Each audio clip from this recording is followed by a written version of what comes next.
नमस्कार, मैं अपराजिता। आइए सुनते हैं मुंशी प्रेमचंद का लिखा उपन्यास रंगभूमि भाग 2। अंधे सूक्ष्मदर्शी होते हैं। सूरदास स्थिति को भली भांति समझ गया। हृदय को क्लेश तो हुआ, पर बेपरवाही से बोला, मिस साहब, इसकी क्या चिंता। भगवान तुम्हारा कल्याण करें। तुम्हारी दया चाहिए, मेरे लिए यही बहुत है। सोफिया ने माँ से कहा, मामा, देखा आपने, इसका मन जरा भी मैला नहीं हुआ। प्रभु सेवक, हाँ, दुखी तो नहीं मालूम होता। जॉन सेवक, उसके दिल से पूछो। मिसेस सेवक, गालियां दे रहा होगा। गाड़ी अभी धीरे धीरे चल रही थी। इतने में ताहिर अली ने पुकारा, हुजूर, यह जमीन पंडा की नहीं, सूरदास की है, यह कह रहे हैं। साहब ने गाड़ी रुकवा दी। लज्जित नेत्रों से मिसेस सेवक को देखा। गाड़ी से उतरकर सूरदास के पास आए और नम्र भाव से बोले, क्यों सूरदास, यह जमीन तुम्हारी है? सूरदास, हाँ हुजूर, मेरी ही है। बाप दादों की इतनी ही तो निशानी बच रही है। जॉन सेवक, तब तो मेरा काम बन गया। मैं चिंता में था कि न जाने कौन इसका मालिक है, उससे सौदा पटेगा भी या नहीं। जब तुम्हारी है तो फिर कोई चिंता नहीं। तुम जैसे त्यागी और सज्जन आदमी से ज़्यादा झंझट न करना पड़ेगा। जब तुम्हारे पास इतनी ज़मीन है तो तुमने यह भेष क्यों बना रखा है? सूरदास, क्या करूं हुजूर, भगवान की जो इच्छा है वह कर रहा हूं। जॉन सेवक, तो अब तुम्हारी विपत्ति कट जाएगी। बस यह ज़मीन मुझे दे दो। उपकार का उपकार और लाभ का लाभ। मैं तुम्हें मुँह मांगा दान दूंगा। सूरदास, सरकार पुरखों की यही निशानी है, बेचकर उन्हें कौन मुंह दिखाऊंगा। जॉन सेवक, यहीं सड़क पर एक कुआं बनवा दूंगा, तुम्हारे पुरखों का नाम चलता रहेगा। सूरदास, साहब, इस जमीन से मोहल्ले वालों का बड़ा उपकार होता है। कहीं एक अंगुल भर चरी नहीं है।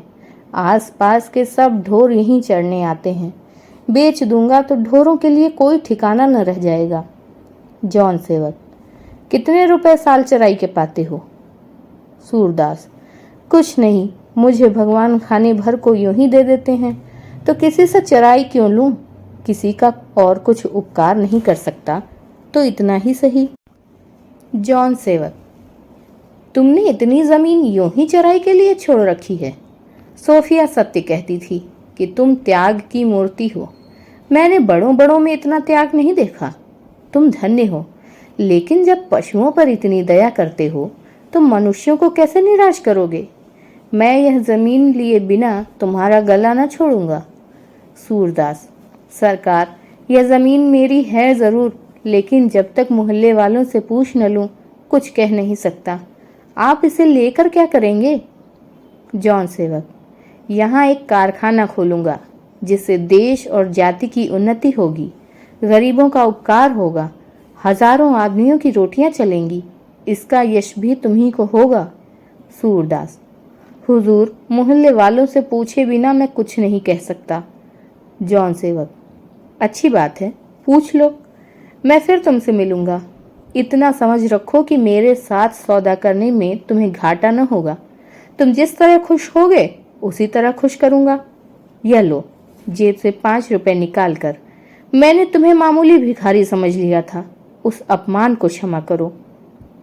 सूरदास, हुजूर, मैं रुपए लेकर क्या करूंगा? धर्म के नाते 2-4 पैसे दे दीजिए तो आपका कल्याण मनाऊंगा, और किसी नाते से मैं रुपए न लूंगा।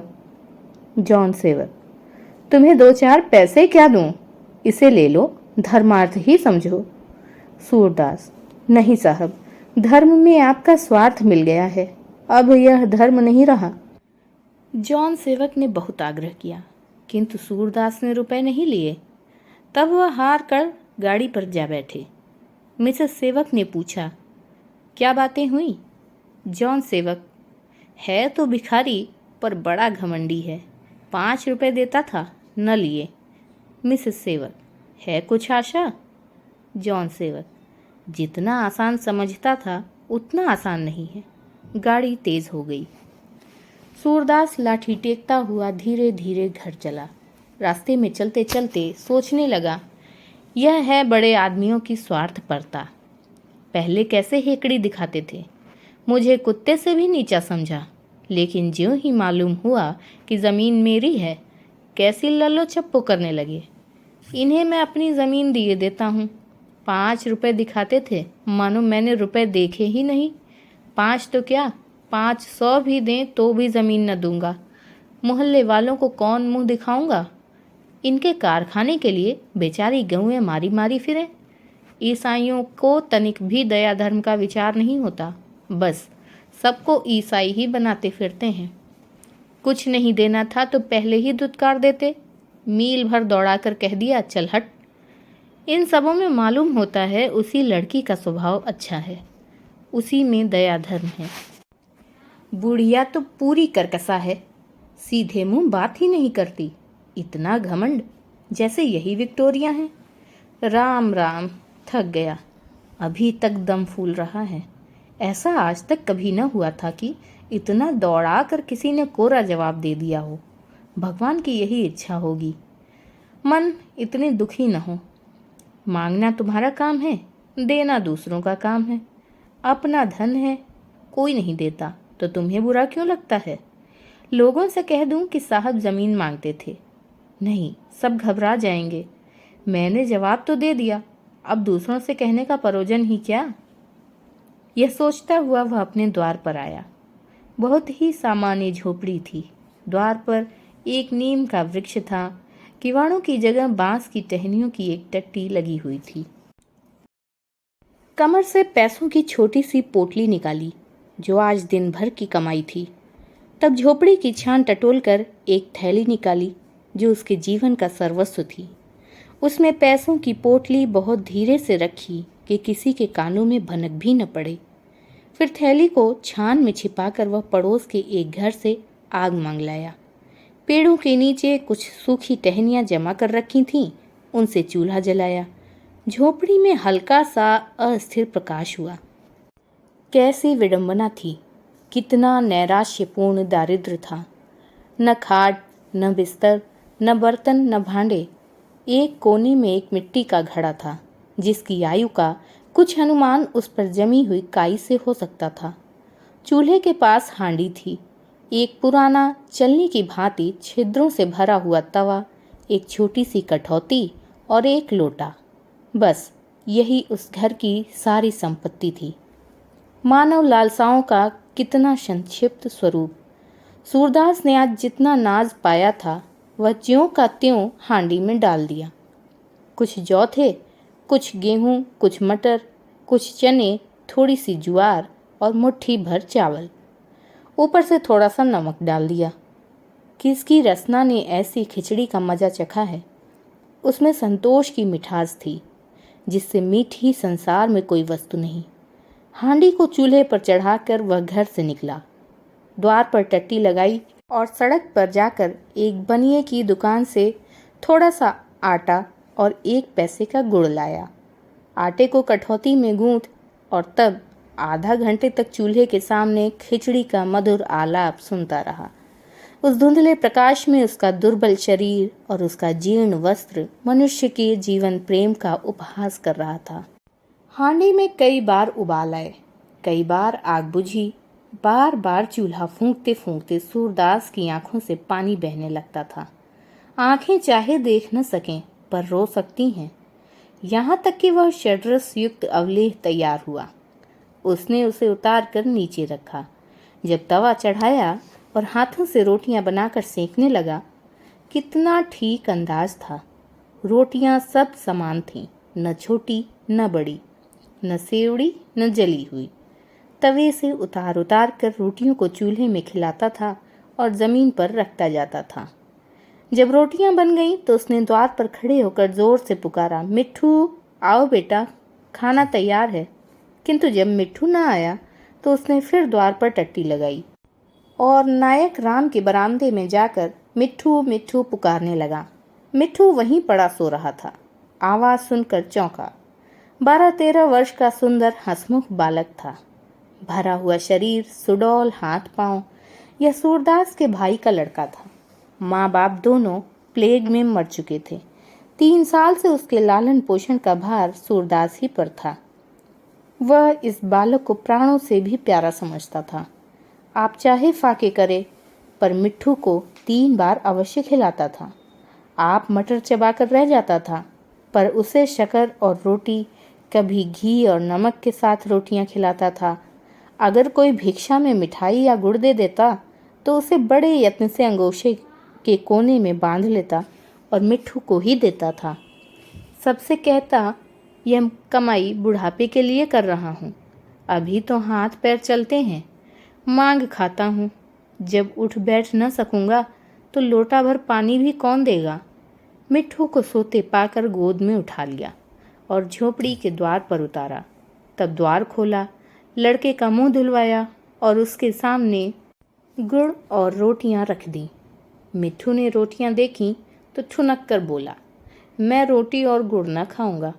यह कहकर उठ खड़ा हुआ। सूरदास, बेटा बहुत अच्छा गुड़ है, खाओ तो, देखो कैसी नरम नरम रोटियां हैं, गेहूं की हैं। मिट्ठू, मैं न खाऊंगा। सूरदास, तो क्या खाओगे बेटा, इतनी रात गए और क्या मिलेगा। मिट्ठू, मैं तो दूध रोटी खाऊंगा। सूरदास, बेटा इस जून खा लो, सवेरे मैं दूध ला दूंगा। मिट्ठू रोने लगा।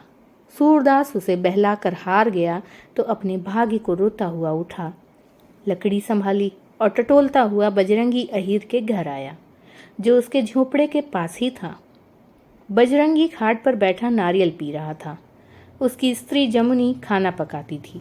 आंगन में 3 भैंसें और 4-5 गायें चरनी पर बंधी हुई चारा खा रही थीं। बजरंगी ने कहा, कैसे चले सूरे, आज बग्घी पर कौन लोग बैठे तुमसे बातें कर रहे थे। सूरदास, वही गोदाम के साहब थे। बजरंगी, तुम तो बहुत दूर तक गाड़ी के पीछे दौड़े, कुछ हाथ लगा। सूरदास, पत्थर हाथ लगा, ईसाइयों में भी कहीं दया धर्म होता है। मेरी वही जमीन लेने को कहते थे। बजरंगी, गोदाम के पीछे वाली ना। सूरदास, हाँ वही, बहुत लालच देते रहे, पर मैंने हामी नहीं भरी। सूरदास ने सोचा था, अभी किसी से यह बात न कहूँगा, पर इस समय दूध लेने के लिए खुशामद जरूरी थी। अपना त्याग दिखाकर सुरखरू बनना चाहता था। बजरंगी, तुम हामी भरते तो यहाँ कौन उसे छोड़े देता था।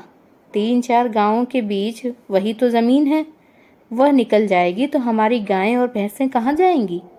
जमुनी, मैं तो इन्हीं के द्वार पर सबको बांध आती। सूरदास, मेरी जान निकल जाए तब तो बेचूं ही नहीं, 1000-500 की क्या गिनती।